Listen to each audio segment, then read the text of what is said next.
Good morning. आज BA अंतिम वर्ष के कल के टॉपिक जो राणा कुंभा का प्रारंभिक जीवन पढ़ा था, उससे आगे राणा कुंभा की सांस्कृतिक उपलब्धियां और राजनीतिक जो उपलब्धियां हैं उनका विस्तार से वर्णन करेंगे। कल हमने जो टॉपिक्स पढ़ा था उस टॉपिक्स पे ज़्यादातर जो चर्चा हुई थी वो राणा कुंभा के प्रारंभिक जीवन पर हुई थी। और प्रारंभिक जीवन में कहते हैं कि जब तक ये स्वतंत्र शासक नहीं रहता, शुरू में क्या होता है कि प्रारंभ में ये थोड़ा संरक्षण काल में रहता है, और उनका संरक्षण काल जो रहता है वो रहता है रणमल राठौड़ का। लेकिन जब रणमल राठौड़ जो है वो मेवाड़ में क्या करता है कि जितने सिसोदिया सरदार है उनको पदों से हटा करके राठौड़ सरदारों की नियुक्ति करना शुरू कर देता है। इसके अलावा एक क्या करता है, रणमल राठौड़ सिसोदिया सरदार राघव देव की हत्या कर देता है, और जब इसकी हत्या करवाता है तो इसके विरोध में जितने भी सिसोदिया सरदार है वो जाते हैं चुंडा सिसोदिया के पास, उनको आमंत्रित कर लेते हैं। फिर चुंडा सिसोदिया और राणा कुंभा मिलकर के कहते हैं जो षड्यंत्र रचे गए थे रणमल राठौड़ द्वारा चित्तौड़ दरबार में, उन चित्तौड़ दरबार में उन षड्यंत्रों का निस्तारण करने के लिए वो रणमल राठौड़ की हत्या कर देते हैं। और इस रणमल राठौड़ की हत्या में कहते हैं इसकी एक दासी थी भारमली, उसका बड़ा योगदान था, और उसी भारमली की सहायता से रणमल राठौड़ की हत्या करवा दी जाती है। अब यहाँ तक स्थिति ठीक है, रणमल राठौड़ इसका संरक्षण काल था, ये गया। अब स्वतंत्र स्थिति में आ जाएगा राणा कुंभा।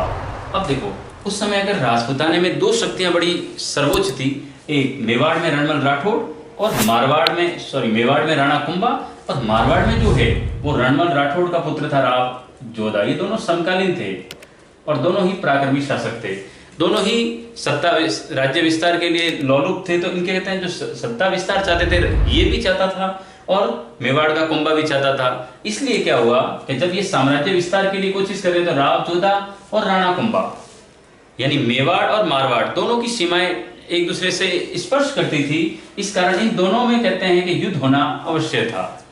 अब इस संघर्ष को रोकने के लिए बार बार इनकी सीमाएं लगती थी, राज्य विस्तार के लिए दोनों ही महत्वाकांक्षी है। तो अब दोनों के लिए क्या हुआ कि बार बार भिड़ंत हो रही है, तो इनके झगड़े को निपटाने के लिए आगे आती है हंसाबाई। अब हंसाबाई है जो मारवाड़ की थी। अब ये हंसाबाई कुंभा की क्या लगती है, दादी, जबकि इसकी बुआ है। इसका मतलब ये हुआ कि दोनों के रिलेशंस में है, और ये चाहती है कि मेवाड़ और मारवाड़ में शांति बनी रहे। इसलिए हंसाबाई के हस्तक्षेप के फलस्वरूप इन दोनों में राव जोधा और कुंभा में एक संधि होती है, और वो संधि कहलाती है आवल बावल की संधि।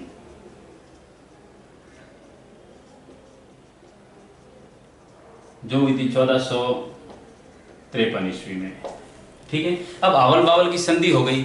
इनके फलस्वरूप दोनों ही कहते हैं कि अपने नियंत्रण में आ गए। इन्होंने अपनी जो सीमाएं हैं वो निश्चित कर दी। सोजत में आवल और बावल, एक आंवला का पेड़ था एक बबुल का पेड़ था, उससे निर्धारित कर दी। अब इन दोनों में कहते हैं इतना संघर्ष नहीं हो रहा था। और इसके उपरांत राव जोधा ने क्या किया कि अपनी पुत्री, इनकी पुत्री थी श्रृंगार देवी, इस श्रृंगार देवी का विवाह राणा कुंभा के पुत्र रायमल से कर दिया, यानी इन दोनों का विवाह हो गया। अब इनके क्या हुआ, रिश्तेदारी भी बन गई। तो कहते हैं कि इस प्रकार इनके झगड़ों का निपटान हो गया। अब दोनों ही साम्राज्य विस्तार वाले शासक है। तो राव जोधा मारवाड़ में अपने साम्राज्य का विस्तार कर रहा है और राणा कुंभा मेवाड़ में अपने साम्राज्य का विस्तार कर रहा है। अगर इन दोनों का समकालीन साम्राज्य विस्तार देखें तो कहते हैं इतना भूभाग विस्तृत था कि राव जोधा के पास पूरा लगभग मारवाड़ था और मेवाड़ का लगभग संपूर्ण हिस्सा राणा कुंभा के कंट्रोल में था उस समय। अब इन दोनों की स्थितियां तो यहां तक रही। अब आवल बावल की संधि हुई, दोनों में शांति भी स्थिति शुरू हो गई। रणमल राठौड़ की मृत्यु के उपरांत राणा कुंभा स्वतंत्र शासक भी हो गया। लेकिन फिर भी अगर इनकी राजनीतिक उपलब्धियां देखने जाए तो राणा कुंभा को पढ़ रहे हैं अपन, तो राणा कुंभा की जो राजनीतिक उपलब्धियां हैं वो राजनीतिक उपलब्धियां उनके युद्धों से आंकी जाएगी। किससे? युद्धों से। और जब इनके युद्ध अगर देखने जाए कभी किनके मध्य कौन कौन से, तो इनके युद्ध जो है उनमें प्रमुख युद्ध है आबू विजय इसकी, इसके अलावा नागौर विजय,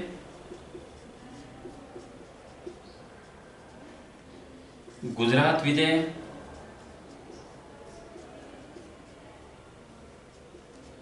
और एक मालवा विजय।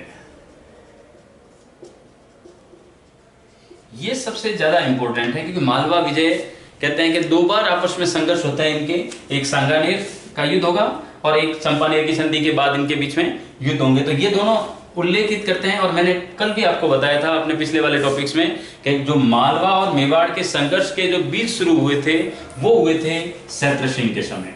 यानी मेवाड़ का एक राणा था शैत्रसिंह, जिसने मालवा के सुल्तान दिलावर खान पर आक्रमण करके उसको पराजित कर दिया था। तो यहीं से इनके बीच में कहते हैं कि जो एक दूसरे के संघर्ष के बीज थे वो पैदा हो गए थे और वो वापिस आकर के चीजें आई मालवा विजय राणा कुंभा के समय। यानी यहाँ तक की स्थितियां देखें तो अगर उनकी जो राजनीतिक उपलब्धियां हैं, उन राजनीतिक उपलब्धियों में जब अपन 4 ये प्रमुख उनके अभियान पढ़ेंगे तो उसमें मालवा को भी विस्तार से पढ़ेंगे। सबसे पहले इसकी पढ़ते हैं आबू विजय। एक बार इसको नोट डाउन कर लो, जल्दी स्क्रीनशॉट ले लो, फिर इसको आगे बढ़ते हैं आबू विजय पर।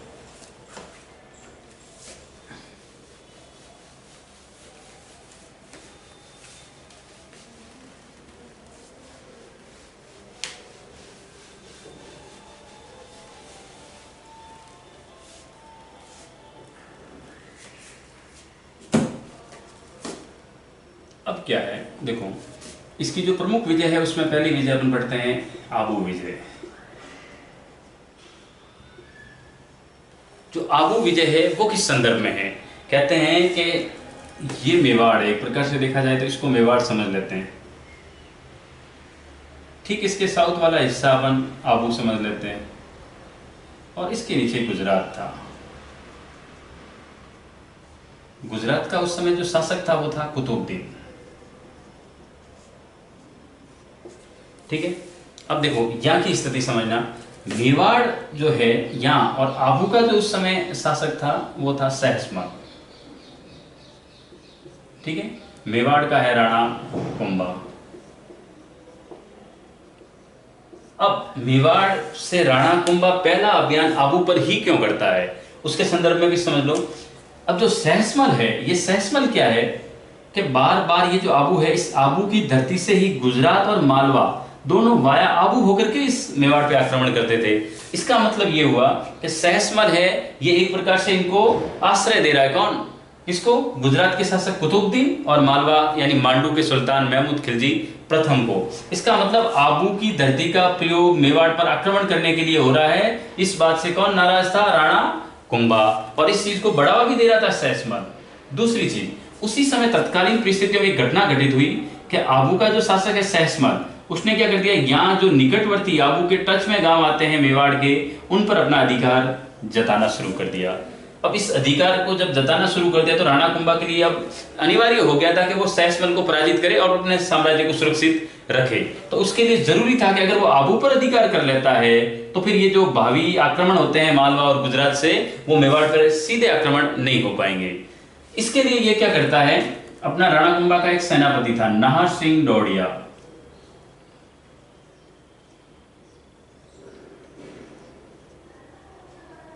ठीक है, अब ये नाहर सिंह डोडिया को क्या करता है कि सीधे भेजता है कहां? आबू विजय के लिए। नाहर सिंह डोडिया आबू आता है और कहता है इस युद्ध में, यानी सहस्मल और नाहर सिंह डोडिया के बीच में युद्ध होता है और इसमें सहस्मल को पराजित कर दिया जाता है। इस प्रकार आबू पर अधिकार हो जाता है। अब किसका? सीधा राणा कुंभा का। अब कहते हैं कि जब आबू पर उसका अधिकार हुआ तो आबू तो दक्षिण में है, इससे पहले सिरोही का कुछ हिस्सा भी शामिल था, तो दोनों क्षेत्र इसके पास आ गए। अब इसने यहाँ क्या कर दिया, सिरोही में एक दुर्ग बनाया, बसंती दुर्ग, जिसको बसंतीगढ़ दुर्ग भी कहते हैं। ये कहाँ है? सिरोही में।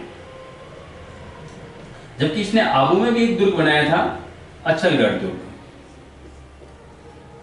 वैसे इसका भी जिला तो सिरोही ही है, लेकिन ये 2 दुर्ग बनाए। ये दोनों दुर्ग, ध्यान रखना, सहस्मल को पराजित करने के बाद जब इसका अधिकार हो गया, आबू को उसने मेवाड़ का हिस्सा बना दिया, तब इसने 2 दुर्गों का निर्माण करवाया था। वैसे भी राणा कुंभा स्थापत्य कला का जो दौर माना जाता है राणा कुंभा के शासनकाल का, वो तो स्वर्ण युग माना जाता है। और उसका सीधा कारण है कि वीर विनोद में श्यामल दास ने लिखा था कि जो मेवाड़ में 84 दुर्ग है, उसमें से अकेले 32 दुर्गों का निर्माता तो राणा कुंभा ही था।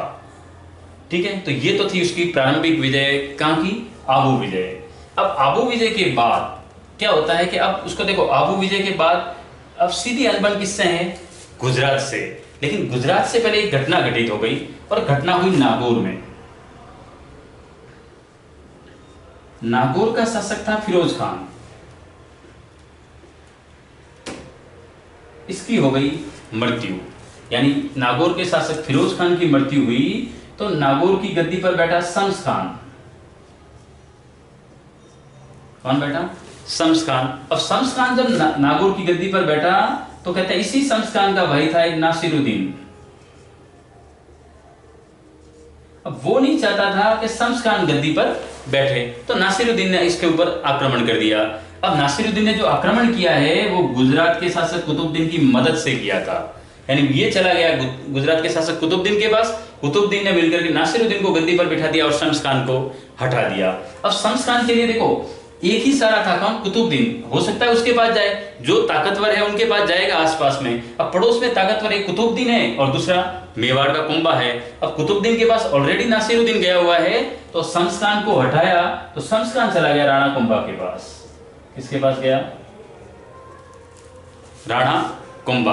अब जब ये राणा कुंभा के पास जाता है शम्स खान, तो राणा कुंभा इसको मदद देता है शम्स खान को, और इस राणा कुंभा की सहायता से शम्स खान किसको हरा देता है? नासिरुद्दीन को, और वापिस नागौर की सत्ता किसके पास आ जाती है? शम्स खान के पास। अब नागौर का शासक कौन बना? शम्स खान। लेकिन शम्स खान और राणा कुंभा के बीच में जब आश्वासन हुआ सैनिक सहायता का, तब राणा कुंभा ने कुछ शर्तें रखी थी, और वो शर्तें ये थी कि नागौर में कर वसूलने का अधिकार राणा कुंभा को होगा। दूसरा, नागौर दुर्ग है, उस नागौर दुर्ग के किले की मरम्मत नहीं करवाएगा कौन? शम्स खान, जब तक राणा कुंभा नहीं कहता। तीसरी चीज, नागौर में गो हत्या पर पाबंदी रहेगी। यानी तीन चीजें थी, नागौर में गो हत्या पर पाबंदी, ठीक है, दुर्ग की मरम्मत नहीं करवा पाएगा, यानी जो भी चीज करनी है वो राणा कुंभा से पूछ करके उनको करनी, और एक वहां टैक्स वसूल करने का अधिकार मिल गया। तो ये चीज जब हुई और नागौर जब शम्स खान वापिस आ गया, तो उसने सोचा कि अब तो राणा कुंभा की जरूरत नहीं, नासिरुद्दीन को पराजित कर दिया, तो अब ये स्वतंत्र शासक की बात व्यवहार करने लग गया। अब राणा कुंभा के कहने के उपरांत जो शर्तें तय हुई थी, जैसे दुर्ग की मरम्मत करवाना शुरू कर दिया, गो हत्या वहां वापिस शुरू हो गई, तो राणा कुंभा नाराज हो गया और राणा कुंभा ने वापिस कर दिया गुजरात पर आक्रमण। ध्यान रखना, पहले राणा कुंभा मदद करता है, तब आक्रमण करता है सॉरी नागौर पे, नासिरुद्दीन को हराने के लिए, शम्स खान की मदद के लिए। लेकिन अब क्या कर रहा है? शम्स खान अपनी बात यानी संधि में जो चीजें तय हुई थी उसकी सहायता के लिए, राजा बनते ही उसने वापिस उसका उल्लंघन करना शुरू कर दिया। जब वो सर्दी की शर्तों से मुकर गया तो राणा कुंभा ने वापिस नागौर पर आक्रमण कर दिया। अब देखो, जब नागौर पे राणा कुंभा आक्रमण करता है तो शम्स खान इस युद्ध में पराजित हो जाता है, और पराजित होकर के शम्स खान चला जाता है किसके पास? कुतुबुद्दीन के पास। देखो बार बार नए एंगल बन रहे, कुतुबुद्दीन के पास विरोधी है तो अब वो वापस कुतुबुद्दीन के पास जा रहा है। अब कुतुबुद्दीन ने भी इसकी मदद करना स्वीकार कर लिया। अब कुतुबुद्दीन चाहता था कि वो, देखो कुतुबुद्दीन का सबसे बड़ा दुश्मन ही मेवाड़ था, वो चाहता था कि अगर मैं मेवाड़ पे कब्जा कर लूं तो हिंदुस्तान की पूरी सत्ता मेरे पास आ जाएगी। तो इसलिए क्या हुआ कि कुतुबुद्दीन को एक सहारा मिल गया शम्स खान का। अब शम्स खान के बहाने कुतुबुद्दीन आक्रमण करेगा मेवाड़ पर। तो अब कौन कौन? कुतुबुद्दीन, कहां का शासक? गुजरात का, प्लस शम्स खान, कहां का शासक?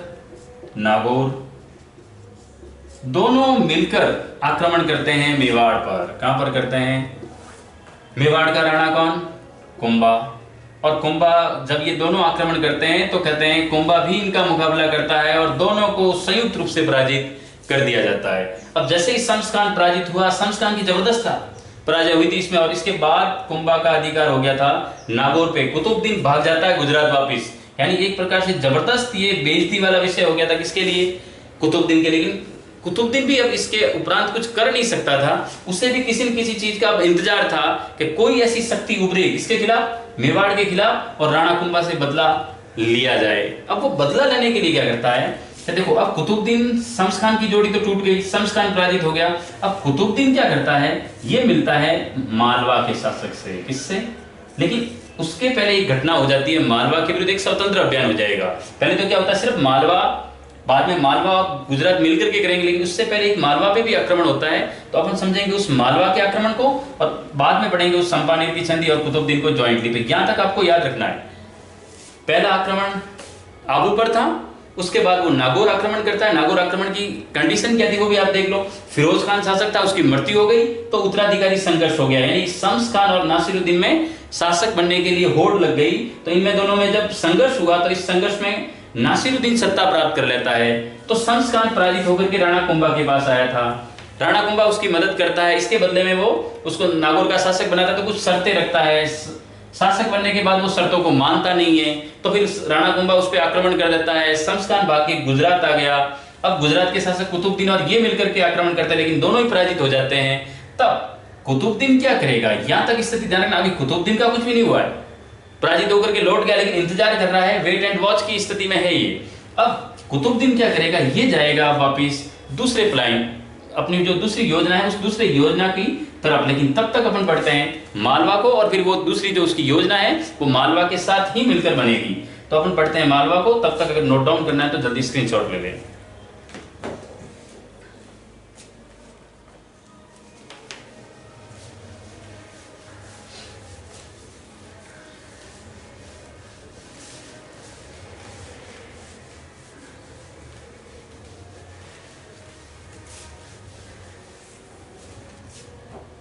अब देखो, अब इसकी एक विजय थी मालवा विजय।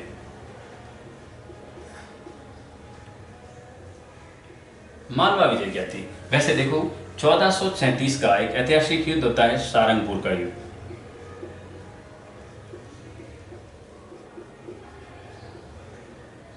अब सारंगपुर के युद्ध में क्या होता है वो आप थोड़ा समझने की कोशिश करना।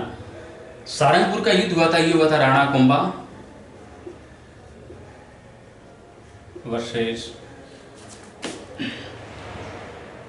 मालवा का जो शासक था उसका नाम था महमूद खिलजी।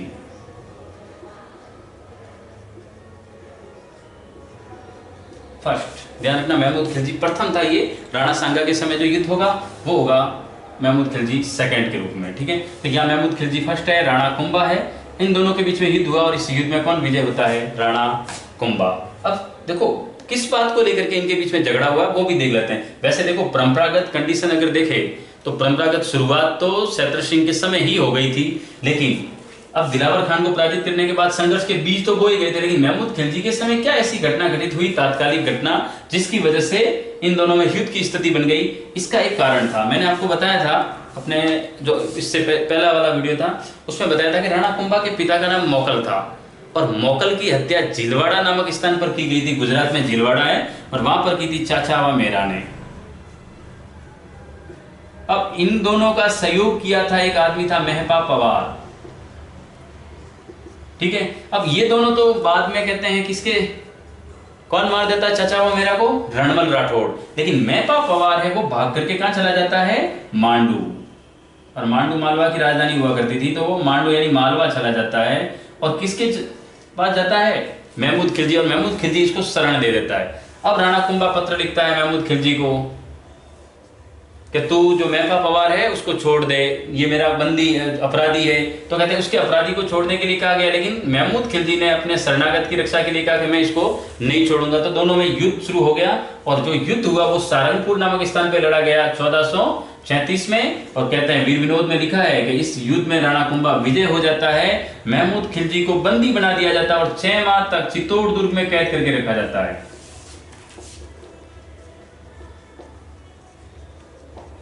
यानी कि अब जो महमूद खिलजी है वो 6 माह तक चित्तौड़गढ़ दुर्ग में कैद करके रखा जाता है, लेकिन 6 माह बाद राणा कुंभा उसे पारितोषिक देकर के वापिस विदा कर देता है। यानी इस शर्त पे करता है कि अब वो भविष्य में कभी मेवाड़ पर आक्रमण नहीं करेगा। ये बहुत बड़ी उपलब्धि थी किसके लिए, राणा कुंभा के लिए, कि उसने मालवा के सुल्तान महमूद खिलजी को पराजित कर दिया। 1437 की घटना है और इसी विजय के उपलक्ष्य में अब क्या करता है, राणा कुंभा मेवाड़ में विजय स्तंभ का निर्माण करवाता है। किसका करवाता है, विजय स्तंभ का निर्माण। ये अपन सांस्कृतिक उपलब्धि में इसको पढ़ेंगे डिटेल से अभी। तो कहते हैं यहां तक स्थिति आ गई। अब पराजित कौन हुआ है, महमूद खिलजी। अब ये इंतजार कर रहा है। इसके बाद कहते हैं कि महमूद खिलजी ने कुंभलगढ़ दुर्ग पे आक्रमण किया, कुंभलगढ़ दुर्ग को जीता भी था, लेकिन कहते हैं अभी तक स्थायी रूप नहीं दे पाया था कि वो मेवाड़ पे अपना अधिकार जता सके। ये भी लालायित है मेवाड़ पर आक्रमण करने के लिए। और मैंने एक अभी बताया था कि शम्स खान का साथी था गुजरात का शासक कुतुबुद्दीन। अब ये दोनों ही ट्रायल कर रहे हैं। अब क्या हुआ कि किस्मत से, संयोग से देखो महमूद खिलजी और कुतुबुद्दीन दोनों मिल जाते हैं और मिलकर के एक योजना बनाते हैं, किसके खिलाफ, राणा कुंभा के खिलाफ। अब योजना क्या है, ये जिस स्थान पे मिलते हैं वो स्थान है सांपानेर, और सांपानेर की जो ऐतिहासिक संधि है वो हुई थी 1456 ईस्वी में। और 1456 ईस्वी में जो चांपानेर की संधि हुई है, उस संधि में ये तय हुआ कि चांपानेर की संधि किसके मध्य हुई है? महमूद खिलजी और कुतुबुद्दीन के मध्य हुई है, न कि राणा कुंभा। ध्यान रखना, महमूद खिलजी और कुतुबुद्दीन मिलकर के एक संधि करते हैं, और वो संधि कौन सी संधि कहलाती है? चांपानेर की संधि। लेकिन ये किसके विरुद्ध हुई है? यानी योजना क्या है? राणा कुंभा को पराजित करना। तो राणा कुंभा को पराजित करने के लिए योजना बनी है। और योजना क्या बना रहे हैं? देखो, राणा कुंभा कुछ तो इतना प्रभावशाली आदमी था कि जिसके कारण इन लोगों को क्या करना, अब संयुक्त रूप से साथ में आना पड़ा, और इन दोनों ने एक योजना बनाई कि मालवा की तरफ से महमूद खिलजी आक्रमण करेगा और गुजरात साउथ से करेगा कुतुबुद्दीन, ताकि दोनों सेनाओं से जब आक्रमण भिड़ंत होगी तो राणा कुंभा की सेना है वो बिखर जाएगी, आधी उनके लिए रह जाएगी, आधी उनके लिए। तो इस प्रकार इनके ऊपर कब्जा कर दिया जाएगा। लेकिन किस्मत देखो कि ये कुतुबुद्दीन को भी पराजित कर देता है, और राणा कुंभा है वो किसको पराजित कर देता है? मालवा के सुल्तान महमूद खिलजी को भी, यानी दोनों को पराजित कर देता है और संयुक्त रूप से पराजित करता है। ये सबसे बड़ी उपलब्धि मानी जाती है राणा कुंभा की। इसने गुजरात और मालवा दोनों के जो शासक थे, सुल्तान थे, उन सुल्तानों की संयुक्त सेना को पराजित कर दिया। इतनी बड़ी उपलब्धि और किसी शासक के हिस्से में नहीं आई होगी जितनी राणा कुंभा के हिस्से में आई है। इस प्रकार इन्होंने, अगर ये युद्ध देखे तो इस युद्धों के उपरांत एक इस बात तो स्पष्ट हो जाती है कि राणा कुंभा का उस समय कोई प्रतिद्वंदी नहीं था। राणा कुंभा वास्तव में रणकौशल में बड़ा पारंगत था, और उसने मेवाड़ को वो ख्याति दिलाई जिसकी शुरुआत राणा कुंभा के बाद सांगा ने और प्रताप ने उसको बड़ा महत्व दिलाया था। तो ये शुरुआत जो प्रारंभ करता है वो करता है राणा कुंभा। तो ये तो थी इसकी राजनीतिक उपलब्धियां। अब इन राजनीतिक उपलब्धियों के बाद अपन पढ़ रहे हैं थोड़ी सांस्कृतिक उपलब्धियां, क्योंकि सांस्कृतिक दौर भी राणा कुंभा का सर्वश्रेष्ठ काल माना जाता है। तो इस प्रकार इसको एक बार स्क्रीनशॉट ले लो, उसके बाद अपन इसकी सांस्कृतिक उपलब्धियां पढ़ते हैं।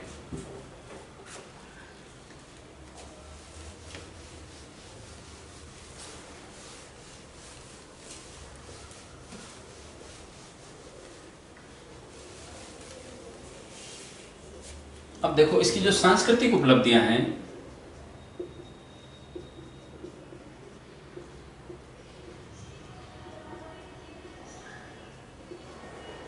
उसमें अगर महत्वपूर्ण रूप से अपन देखें तो स्थापत्य कला जो है,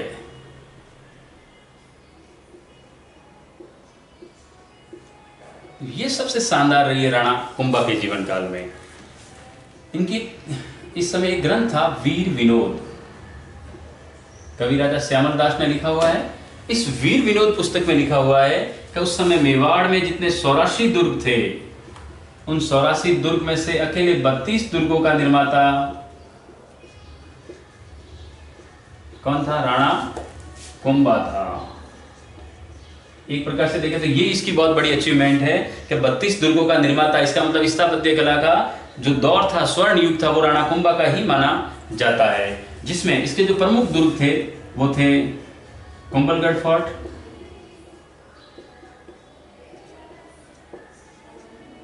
बैराट का दुर्ग, बैराट बिलवाड़ा, इसके अलावा बसंतीगढ़, अचलगढ़। इन दुर्गों का निर्माता है, महत्वपूर्ण दुर्ग है उसके 32 दुर्गों में। तो कहते हैं इन दुर्गों का निर्माता कौन था? राणा कुंभा। इसके अलावा अगर देखिए चित्तौड़ के संदर्भ में क्या था, तो जो चित्तौड़ दुर्ग बनाया गया था, उस चित्तौड़ दुर्ग का जो रास्ता है, और कैसा रास्ता था? सर्पिलाकार। उसका निर्माता भी कौन था?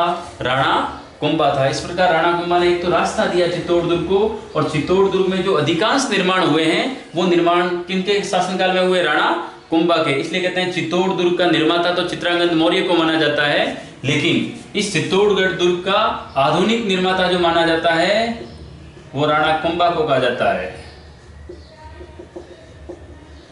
इसका मतलब चित्तौड़गढ़ दुर्ग का आधुनिक निर्माता कौन है?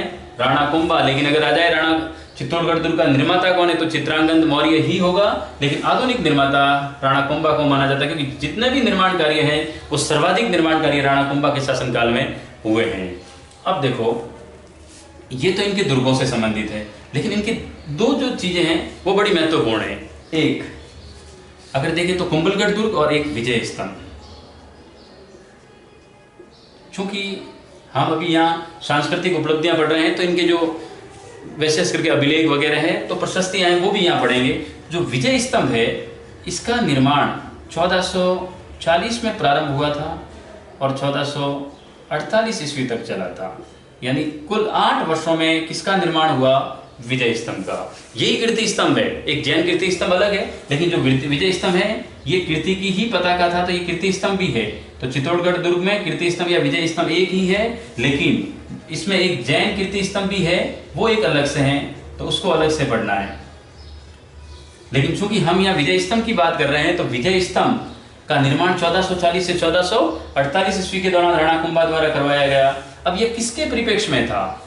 विजय स्तंभ मैंने पहले बताया कि जो मालवा विजय हुई थी महमूद खिलजी प्रथम पर, उस विजय के उपलक्ष्य में उसने ये इमारत बनवाई थी। यानी ये इमारत मालवा की दिशा में ही है और मालवा से आने वाले लोगों को ये पता चले कि हाँ, मालवा विजय का उल्लेख, यानी मालवा विजय की है किसने? राणा कुंभा ने। तो उसी का प्रतीक बना दिया विजय स्तंभ के रूप में। जो विजय स्तंभ है ये 9 मंजिला इमारत है। कितनी है? ठीक है। इसकी जो लंबाई है वो 24 फीट है, जबकि जो चौड़ाई है वो 120 फीट है। सॉरी,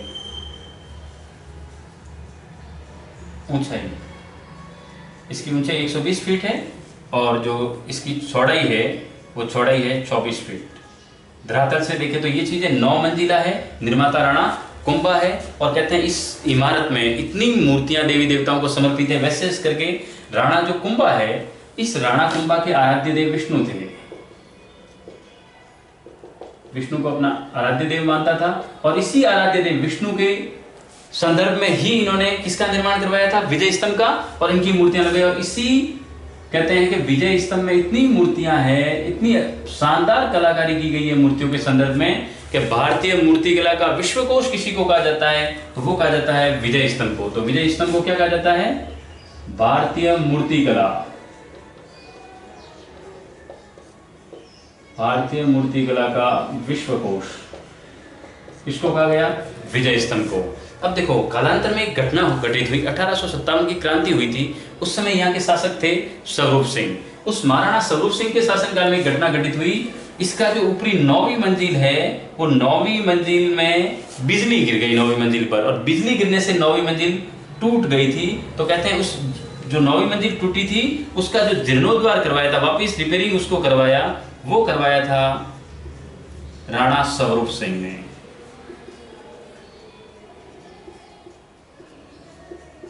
ठीक है। तो इसका मतलब मेवाड़ के महाराणा स्वरूप सिंह के शासनकाल में इस पर बिजली गिरी थी और इसकी वजह से ये चीज हुई थी। अब देखो, जो विजय स्तंभ है, इसी विजय स्तंभ के नीचे एक प्रशस्ति लिखी गई है। याद रखना, प्रशस्ति प्रशंसाओं में लिखी जाती है और प्रशंसा किसकी? राणा कुंभा की। और कहते हैं ये प्रशस्ति है, ये कवि अत्रि इसने प्रारंभ की थी, लेकिन कहते हैं कवि अत्रि की मृत्यु हो गई। तो कहते हैं कि फिर इसके पुत्र महेश ने इसको पूरा किया था। तो ध्यान रखना, जो विजय स्तंभ प्रशस्ति है उसको प्रारंभ कवि अत्रि ने किया था, जबकि इसको समाप्त किया था उसके पुत्र महेश ने। यानी उसकी मृत्यु हो गई तो महेश ने इसको पूरा किया था। तो कई बार ये भी आता है कि विजय स्तंभ प्रशस्ति का रचयिता कौन है? तो महेश भी है, कवि अत्रि भी है। अब इन दोनों में से दोनों नहीं आएंगे, क्योंकि एक चीज पूछी जा सकती है, प्रारंभ करने वाला ये था। ये उसी तरह है जिस प्रकार अपन देखे कुतुब मीनार, प्रारंभ कुतुबुद्दीन ऐबक ने की, लेकिन कहते हैं कि उसको पूरा करवाया था किसने? इल्तुतमिश ने। वैसे यहाँ भी प्रारंभ करवा रहा है कवि अत्रि, मृत्यु होने के बाद इसको पूरा करवाया महेश ने। क्लियर? इसके बाद अगर इसके संदर्भ में पढ़े तो सबसे इंपॉर्टेंट चीज है कुंभलगढ़। मारवाड़ और मेवाड़ की सीमा पर कुंभलगढ़ दुर्ग का निर्माण करवाया गया था। और कहते हैं कि ये जो कुंभलगढ़ दुर्ग है, इस कुंभलगढ़ दुर्ग का निर्माता राणा कुंभा ही है। और ये कुंभलगढ़ दुर्ग मेवाड़ के राजाओं की संकटकालीन राजधानी रहा है। यानी संकट काल में अगर मेवाड़ के राजाओं को किसी ने शरण दिया, आश्रय मिला है, तो वो आश्रय कहाँ मिला? कुंभलगढ़ में। तो ये मेवाड़ के राणाओं की शरण स्थली रहा है। अब कुंभलगढ़ दुर्ग का जो निर्माण है वो 1458 में पूरा हुआ था। कब हुआ था? 1458 में। लेकिन कुंभलगढ़ दुर्ग में भी एक प्रशस्ति लिखी गई है जिसे कुंभलगढ़ प्रशस्ति कहते हैं, और उस प्रशस्ति का रचनाकार है महेश दास। यानी इस समय तक ये पहले विजय स्तंभ बना हुआ है और विजय स्तंभ के रचनाकार अत्रि की मृत्यु हो गई तो पूरा महेश ने किया था। अब इसी काम को वापस कुंभलगढ़ प्रशस्ति में कौन कर रहा है? महेश कर रहा है। तो इसका मतलब कुंभलगढ़ प्रशस्ति ये भी उसकी प्रशंसा में लिखी गई। तो ये भी दो प्रकार के इनके कहते हैं कि एक प्रकार से इसका जो इतिहास जानना है तो इतिहास जानने के बड़े स्रोत हो गए, कौन कौन से? विजय स्तंभ और कुंभलगढ़। इसके अलावा इसके शासनकाल में रणकपुर का जैन मंदिर बनवाया गया और ये उनके मंत्री थे धरणक शाह। उन धरणक शाह की देखरेख में हुआ था। तो कहते हैं धरणक शाह की देखरेख में रणकपुर में जैन मंदिर बनाया और यहां पर भी रणकपुर प्रशस्ति लिखी गई है। क्या लिखी गई है? और इसका निर्माता देपा था। कौन था? रणकपुर का कौन था निर्माता? देपा था। वास्तुकार देपा हुआ था। तो वो चीजें 3 प्रशस्तियां आ गई अपने पास, रणकपुर प्रशस्ति, कुंभलगढ़ और विजय स्तंभ प्रशस्ति। तो ये कहते हैं कि इस प्रकार से देखा जाए तो स्थापत्य कला, साथ में इसके अगर देखें तो अभिलेखों वगैरह निर्माण है। इतिहास में जो साहित्यिक स्रोत होते हैं, तो साहित्यिक स्रोतों के अलावा कुछ ऐसे अभिलेख भी होते हैं जो उनके इतिहास की जानकारी प्राप्त करवाते हैं। तो उनके अभिलेखों में अगर देखें तो कुंभलगढ़, रणकपुर और विजय स्तंभ है वो प्रमुख है। ठीक है, तो ये तो आई इसके निर्माण कार्य से संबंधित चीजें। इसके अलावा अगर इसके दौर में देखें तो साहित्यिक स्रोतों में खुद जो राणा कुंभा है वो साहित्य का अच्छा कहते हैं कि विद्वान था। ये खुद कई साहित्यों की रचना कर चुका है। संगीत के बारे में इसने बड़ी बड़ी उल्लेखनीय कार्य किए हैं। तो कहते हैं ये कुंभा का शासनकाल ही ऐसा है कि सेनापति के रूप में देखे, कला साहित्य के प्रेमी के रूप में देखे या निर्माता के रूप में देखे तो जो ख्याति राणा कुंभा को मिली है वो मेवाड़ में किसी और शासक को नहीं मिली है। अब देखें इसके अलावा इसकी जो साहित्यिक स्रोत हैं वो कौन कौन से हैं और अलग उपलब्धियां सांस्कृतिक में क्या क्या है उसको पढ़ते हैं। इससे पहले एक बार इसको नोट डाउन कर लो।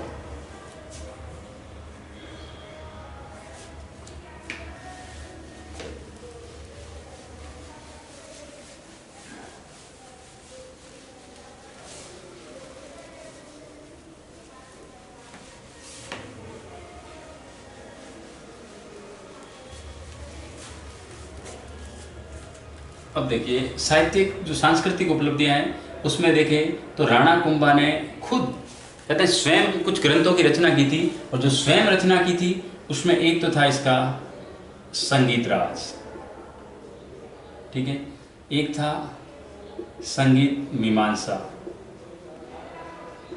ठीक है, एक था संगीत रत्नाकर, आपने नाम सुना होगा राज रत्नाकर। तो इनका निर्माता कौन था? खुद राणा कुंभा था। तो कहते हैं इनमें और जो संगीत राज है ये उस समय की सर्वश्रेष्ठ रचना है। किसकी? राणा कुंभा की सर्वश्रेष्ठ रचना मानी जाती है। वो कौन सी है? संगीत राज। तो इस प्रकार कहते हैं कि ये चीजें किनकी थी? देन राणा कुंभा की। इससे ये चीज प्रतीत होती है कि राणा कुंभा एक अच्छा साहित्यकार भी था। इसीलिए आपने कभी देखा होगा तो इसको एक उपाधि मिली थी राणो रासो। राणो रासो जो मिली है वो साहित्य का संरक्षक और साहित्य का अच्छा जानकार होने के कारण ही इसको मिली थी। इसके अलावा ये कहते संगीत का प्रेमी था। तो कहते हैं इसने संगीत राज जो मैंने पुस्तक बताई है अभी, तो संगीत राज में है तो इसी के आधार पे इसको एक उपाधि मिली थी अभिनव भारताचार्य की। ये भी किसके आधार पे? ये दूसरा, चूंकि राणा कुंभा था वो अपने कहते हैं जब खाली टाइम होता था उस खाली टाइम में ये वीणा बजा करता था। तो इसका मतलब इस सब बातों से तय होता है कि ये कला का भी अच्छा प्रेमी था। तो कला प्रेमी भी था, स्थापत्य कला का भी प्रेमी था और विशेष करके अगर उसका रणकौशल देखे तो उसमें भी ये कहीं किसी से कमतर नहीं था। तो इसका जो दौर आया वो कहते हैं कि सब जितनी भी क्षेत्र होते हैं कला, साहित्य, स्थापत्य, विशेष करके रणकौशल, युद्ध क्षेत्र, इन सब में अव्वल दर्जे का अगर कोई शासक हुआ तो वो हुआ है राणा कुंभा। और यहीं से ही मेवाड़ का थोड़ा कहते हैं प्रादुर्भाव है जो उत्कृष्ट श्रेणी में आया है वो राणा कुंभा के शासनकाल में ही आया है। अब देखो इसके अलावा क्या है संगीत राज और इनके अलावा इनके दरबार में कहते हैं एक राजवल्लभ नाम का क्या था? दरबारी भी था। लेकिन अगर सबसे बड़ी चीज पूछे तो एक तो देपा, कवि अत्रि, महेश दास, ये सब बहुत बड़े दरबारी थे, बहुत बड़े विद्वान थे। वो किसके दरबार की शोभा बढ़ाते थे? राणा कुंभा के दरबार की। इसका मतलब ये हुआ कि इनका कहीं ना कहीं तो योगदान है। महेश दास को पढ़ा अपन ने, अत्रि को पढ़ा, देपा को पढ़ा। तो ये कहते हैं सर्वोत्कर्ष जो काल रहा है वो काल रहा है राणा कुंभा का। इसके अलावा साहित्यिक उपलब्धियों में ये चीजें आई। अब अगर महत्वपूर्ण बात देखें साहित्यिक उपलब्धियों में राणा कुंभा के बारे में, सांस्कृतिक उपलब्धियों से संदर्भ में, तो साहित्यिक के अलावा जब कला का प्रेमी है तो वीणा वगैरह इनके बारे में आया, इसके अलावा स्थापत्य कला का आ गया। अब इसको छोड़ करके देखें तो जो इसके अंतिम दिन थे उनको थोड़ा सा पढ़ लेते हैं। अब देखो, इतना कला का प्रेमी, इतना रण कौशल में पारंगत जो सर्वश्रेष्ठ शासक है राणा कुंभा, उसके अंतिम दिन कैसे बीते उसके बारे में थोड़ा सा पढ़ लेते हैं। देखो अंतिम दिन बीतते हैं, इससे पहले अपन ने देखा था राव जो जोधा था मारवाड़ का शासक, इस राव जोधा ने अपनी पुत्री श्रृंगार देवी का जो विवाह है वो राणा कुंभा के पुत्र रायमल से करवाया था, यानी इनका हो गया था विवाह। लेकिन याद रखना आप, रायमल से बड़ा इसका एक पुत्र और था, नाम था उदयकरण, जो इतिहास में उदा के नाम से प्रसिद्ध हुआ।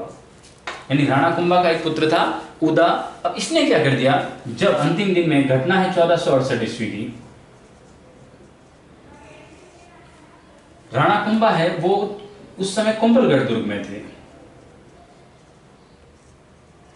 और कुंभलगढ़ दुर्ग में एक कुंड बना हुआ है मामादेव कुंड, यानी मामादेव का तालाब है, वहां पर वो बैठे थे। और कहते हैं कि राणा कुंभा है अंतिम दिनों में थोड़े से विकसित स्थिति में चले गए थे, यानी मानसिक रूप से उन्मादी हो गए थे, और उस समय वो शाम के टाइम में बैठे थे। उसी समय उदयकरण उदा जाता है और धोखे से कहते हैं पीछे से उस पर आघात कर देता है और हमला करके किसकी हत्या कर देता है, राणा कुंभा की।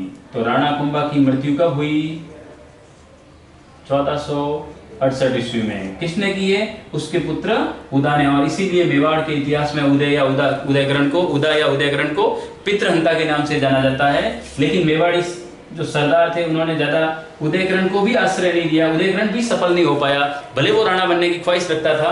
तो कहते हैं इसको भी असफल हुआ, और बाद में मेवाड़ का नया शासक बनता है रायमल। कौन बनता है, यानी महाराणा रायमल है वो नए शासक के रूप में आएंगे, और इसी रायमल का पुत्र बाद में राणा सांगा होगा। और सांगा का भी इतिहास हमें पढ़ना है, तो हम अगले जो टॉपिक है उस टॉपिक में रायमल और राणा सांगा से संदर्भ में जानकारी करेंगे। और राणा सांगा के समय में भी मालवा का उल्लेख होगा, वहां आएगा महमूद खिलजी सेकंड। तो इस प्रकार राणा जो कुंभा है उसका जो दौर देखा है, तो उसको हमने 2 भागों में पढ़ा है, पार्ट फर्स्ट और पार्ट सेकंड में। कल अपन नए टॉपिक के साथ वापस उपस्थित होंगे। धन्यवाद।